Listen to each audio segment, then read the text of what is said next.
ઉનાળાની વધુ પડતી ગરમીના કારણે ઘણાને જમવાનું ભાવતું નથી અથવા તો વજનથી લઈને અનેક સમસ્યાઓ સતાવે છે। ત્યારે ભોજન કેવા પ્રકારનું લેવું જોઈએ અને કઈ તકેદારીઓ રાખવી જોઈએ એ વિશે જાણીએ નિષ્ણાંત પાસેથી। હેલો પ્રેક્ષક મિત્રો, મારું નામ દીપાલી ભટ્ટ છે અને બેસિકલી હું હેલ્થ સ્ટ્રીમિંગ અને બ્યુટી અવેરનેસ છે એના ઉપર કામ કરું છું।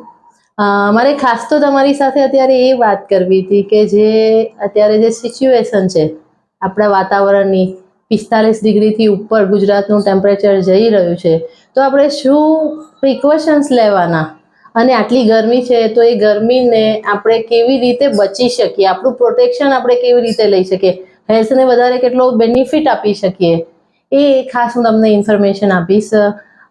બેસિકલી જે હું તમારી સાથે આજે જે પણ કઈ વસ્તુ શેર કરીશ તો એવું નથી કે જસ્ટ હું તમારી સાથે શેર કરું છું, એ હું પોતે એ વસ્તુઓ અત્યારે મારા ઉપર અનુભવ કરું છું અને હું તમારી સાથે આ શેર કરું છું। એટલે આપણે જેને એમ કહી શકીએ ને કે જે અનુભવે કરેલી કોઈ વસ્તુ છે એ હું આજે તમારી સાથે શેર કરીશ।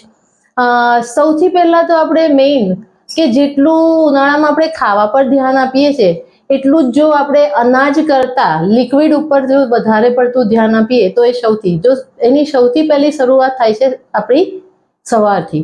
તો સવારે જો તમે સૌથી વધારે પહેલું લિક્વિડ જેટલું બની શકે એટલું લો। દાખલા તરીકે કાકડીનું પાણી છે, કાકડીનો જેને આપણે જ્યુસ કહીએ છીએ એ લો।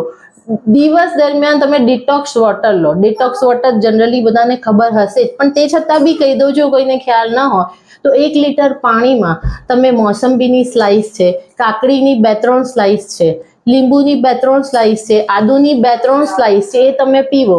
જેનાથી શું થાય કે તમારું મેટાબોલિઝમ પણ સારું થશે અને તમારું બોડી આખું જે પૂરા ગરમીના લીધે અને તમે જે ખાધું હશે એના લીધે જે આપણે ઝેરી દ્રવ્યો કહીએ છીએ તો એ તમારા શરીરને યુરિન દ્વારા અથવા તો પર્સ્પિરેશન દ્વારા એને બહાર ફેંકવાનું કામ કરશે। એનાથી 2 વસ્તુ થશે, એક તો તમારા બોડીમાં જે વોટર બેલેન્સ છે જળવાશે અને બીજી વસ્તુ કે જે એસિડિટી થતી હશે, ગેસ થતો હશે અથવા તો શરીર ફૂલવાની જે પ્રક્રિયા તમારી થતી હશે એ ઓછી થઈ જશે।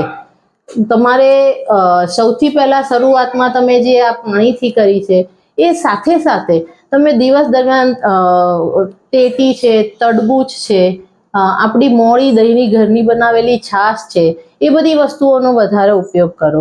બને ત્યાં સુધી ગરમીમાં ઓછા પ્રોટીન વાળું ફૂડ લો, પ્રોટીન ઓછું લો।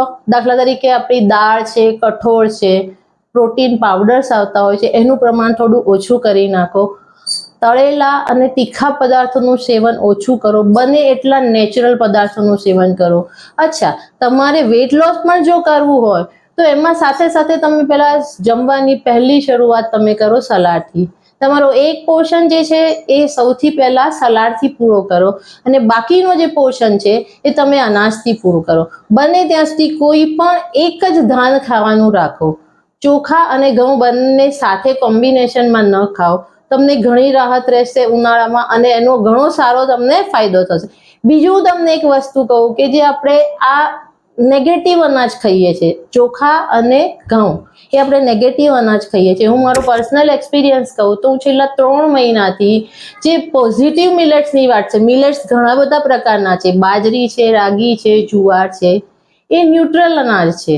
એવી રીતે નેગેટિવ અનાજ પણ છે જેને ઘઉં, ચોખા આપણે કહીએ છીએ, જે આપણને ફાયદો નથી કરતો આપણા બોડીમાં, આપણા બ્લડમાં શુગર લેવલને જેવું ખાઈએ છીએ એવું તરત સ્પાઇક કરે છે, એકદમ વધારો કરે છે, જેના લીધે બ્લડ પ્રેશર, શુગર જેવા બીમારી થવાની શક્યતાઓ રહે છે। તો આ બધી જ વસ્તુને જે પોઝિટિવ મિલેટ્સ આપણે કહીએ છીએ, જે 5 પોઝિટિવ મિલેટ્સ ખાવા બહુ જરૂરી છે, એ જો મિલેટ્સ જેને આપણે નાનું ધાન કહીએ છીએ એ ખાઓ તો એ મારું પર્સનલ એક્સપિરિયન્સ છે, તમારું વજન પણ ઓછું કરશે, સાથે સાથે તમે તમારી થોડી ફિઝિકલ એક્ટિવિટી કરશો।